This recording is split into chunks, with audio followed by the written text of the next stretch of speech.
Customs সদস্য রায়হান তালুকদারের মরদেহ উদ্ধার, সুষ্ঠু তদন্ত ও দৃষ্টান্তমূলক বিচারের দাবি।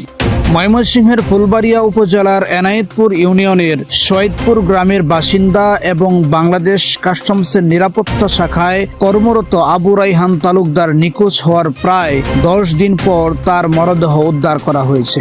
স্থানীয় সূত্রে জানা যায়, বাড়ির পাশের একটি পরিত্যক্ত জলাশয় থেকে বস্তাবন্দি অবস্থায় মরদেহটি উদ্ধার করা হয়। এই ঘটনায় পুরো এলাকায় শোক ও চাঞ্চল্যের সৃষ্টি হয়েছে। মরদেহ উদ্ধারের পর পুলিশ প্রয়োজনীয় আইনগত প্রক্রিয়া সম্পন্ন করে তদন্ত কার্যক্রম শুরু করেছে।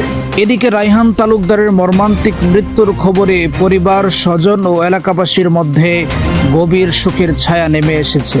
স্বজনদের আহাজারিতে পরিবেশ ভারী হয়ে উঠেছে। এলাকাবাসী দ্রুত, নিরপেক্ষ ও সুষ্ঠু তদন্তের মাধ্যমে ঘটনার প্রকৃত রহস্য উদ্ঘাটন করে জড়িতদের আইনের আওতায় এনে দৃষ্টান্তমূলক শাস্তি নিশ্চিত করার দাবি জানিয়েছেন। আইন শৃঙ্খলা বাহিনী জানিয়েছে, ঘটনার তদন্ত চলমান রয়েছে। তদন্তের স্বার্থে বিভিন্ন তথ্য উপাত্ত সংগ্রহ ও সংশ্লিষ্ট ব্যক্তিদের বিষয়ে অনুসন্ধান করা হচ্ছে।